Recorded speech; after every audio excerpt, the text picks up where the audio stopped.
नमस्कार, मैं आर.डी. भारती और आप देख रहे हैं बिहारी सुल्तान।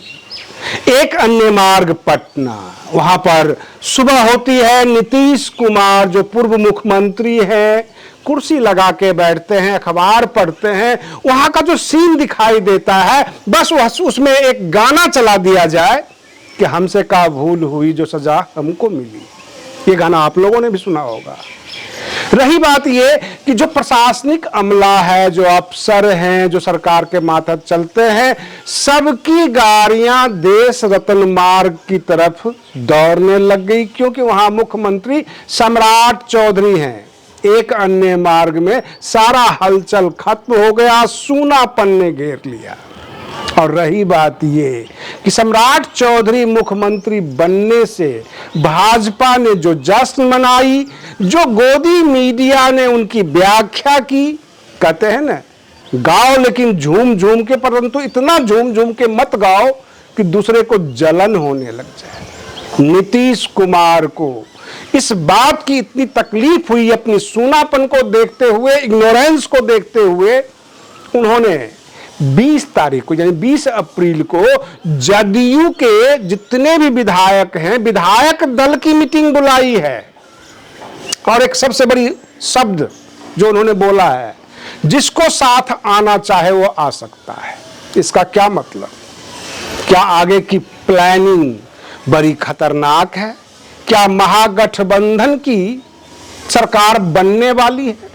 बहुत जल्दी बनने वाली है, क्योंकि जो चुनावी विश्लेषक होते हैं, राजनीतिक विश्लेषक होते हैं, अथवा जो राजनीति के माहिर हैं, सबने कह दिया कि निशांत कुमार राहुल गांधी के राह पर चल रहे हैं, ना कि तेजस्वी के राह पर।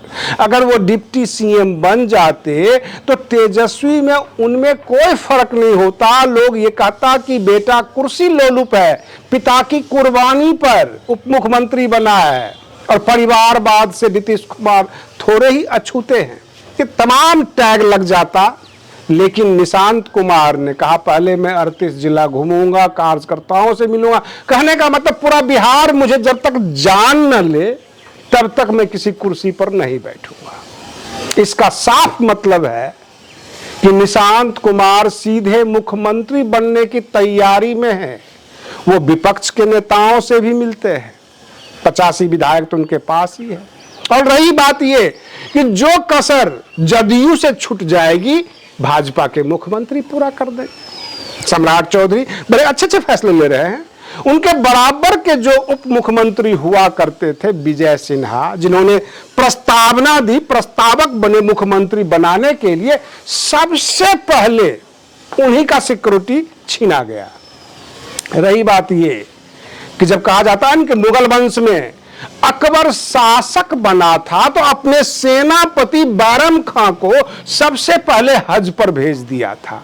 सम्राट चौधरी जी ने भी ऐसा ही किया। विजय सिन्हा की सिक्योरिटी छीनी है, Z+ सिक्योरिटी छीन ली गई है। और ये कहीं न कहीं से अच्छी बात है, क्योंकि भाजपा पहले छात्रों के साथ भेदभाव किया था, सवर्ण छात्रों के साथ, जनरल कास्ट के साथ UGC कानून लाकर। लेकिन भाजपा को सद्बुद्धि अब आई है, वो जितने भी सवर्ण नेता हैं उनके साथ भी वो छेड़छाड़ शुरू कर दी है। जब तक इन्हें जो है कुछ कहा नहीं जाएगा, कुछ इग्नोर नहीं किया जाएगा, कुछ इनको जो है भेदभाव नहीं किया जाए, ये भाजपा का साथ ही नहीं छोड़ेंगे। भाजपा के पास सवर्ण कोर वोटर के लाने वाले ये भाजपा के नेता ही थे, नहीं तो सर्व समाज जो है, सवर्ण लोग हैं, वो हमेशा कांग्रेस के वोटर हुआ करते थे। कांग्रेस के तमाम वोटर को इकट्ठा करके भाजपा की झोली में लाने वाले ये सभी ब्राह्मण, भूमिहार, राजपूत, यही नेता हैं। अगर इनकी सिक्योरिटी छीन ली जाती है, इन्हें आम आदमी बना दिया जाता है, तो आगे की कार्रवाई अच्छी रहेगी। ये किस मुंह से कहेंगे कि ऐसा नहीं है, भाजपा जो है बड़ी अच्छी पार्टी है, हम लोगों की जो है लाज इज्जत बचाती है। ये सब इनका भाषण होता है, डायलॉग होता है। रही बात ये कि बाकी जो पार्टियां हैं, जो अपने आप को ये कहती है कि हम धर्मनिरपेक्ष हैं, हम सांप्रदायिक नहीं हैं, वे भी सांप्रदायिक बन जाते हैं जब उन्हें चुनाव का वक्त आता है। तो SC ST OBC माइनॉरिटीज की बात तो करते हैं, लेकिन सवर्णों के ऊपर कटाक्ष करने से चूकते नहीं। कहने का मतलब ये कि एक साइड के भी संप्रदाय तो दूसरे साइड के भी संप्रदाय की हैं, दोनों किसी से कम नहीं है। कई बार हमने अपने वीडियो में बताया है कि बहुजन समाज पार्टी ही एक ऐसी पार्टी है, उसके नेता ही एक ऐसा नेता है बहन मायावती जी, जो कभी किसी जाति किसी धर्म के ऊपर हमला नहीं करती है, किसी समाज को टारगेट नहीं करती हैं। उनके लिए सभी समाज बराबर है। लेकिन चाहे भाजपा के नेता हो, कांग्रेस के नेता हो, आरजेडी के नेता हो, उत्तर प्रदेश में अखिलेश प्रसाद हो, ये सब के सब किसी न किसी को टारगेट करते हैं, किसी न किसी को दुखी करके चलते हैं और एक को दुख पहुंचाकर दूसरे से वोट प्राप्त करना चाहते हैं। यही इनका लक्ष्य होता है। कोई प्रपोजल, कोई प्रोजेक्शन नहीं। बिहार के अंदर अभी 1.25 महीने 1.5 महीने मंत्रालय बनने की उम्मीद नहीं है।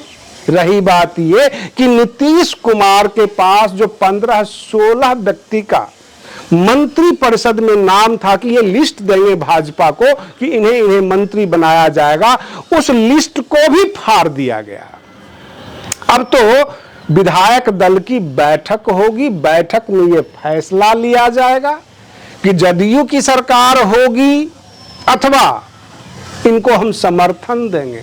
और समर्थन देंगे तो हमारे मंत्रालय कौन कौन से होंगे, पूरा मंथन होगा। और रही बात ये कि नीतीश कुमार पूरी मूड में हैं। कहा तो ये भी जा रहा है कि उठाकर पटकना कोई अगर सीखना चाहे तो वो नीतीश कुमार से सीखे। नीतीश कुमार भाजपा को कहीं का नहीं छोड़ा है। आपने देख ही लिया, मातृ बंधन जो बनाया गया बिल, जो महिला बंधन का, इस बिल को सर्वसम्मति से पास नहीं हुआ है, बिल गिर गया है। कहने का तात्पर्य यह है कि भाजपा का उल्टा गिनती शुरू हो चुका है। सबसे बड़ी बात यह है कि जो चारों तरफ से जो फुटेज आ रही है, खास करके जदयू कार्यालय से, जदयू से, उसमें साफ दिख रहा है कि ये सरकार नहीं चलने वाली है। जदयू कोई बहुत बड़ा खेला करने वाली है, बिहार में सरकार पलटने वाली है और महागठबंधन की तो मानो लॉटरी खुल गई हो। और इस तरह से तैयारी शुरू हो गई है। लोग सख्ते में आ गए हैं कि नीतीश कुमार कोई बड़ा फैसला लेने वाले हैं और ये सम्राट चौधरी कुछ ज्यादा दिन के मुख्यमंत्री नहीं रह पाएंगे, चाहे उनको जो करना पड़े, भाजपा को जितनी मेहनत करने पड़े। लेकिन नीतीश कुमार पूरी तरह से मूड बना चुके हैं कि जदयू विधायक दल की बैठक होगी, उस बैठक में जो फैसला लिया जाएगा उस फैसले के आधार पर हम आगे बढ़ेंगे। मैं तमाम दर्शकों से ये कहना चाहता हूं कि जिस हिसाब से आप हमारे वीडियो को शेयर करते हैं, लाइक करते हैं, नए नए सब्सक्राइबर आए हैं, मैं उनका आभारी हूं और इसी तरह से सपोर्ट बनाए रखें। आज के लिए बस इतना ही। आप बने रहिए बिहारी सुल्तान चैनल पर। हम फिर मिलते हैं अगले वीडियो में, तब तक के लिए धन्यवाद।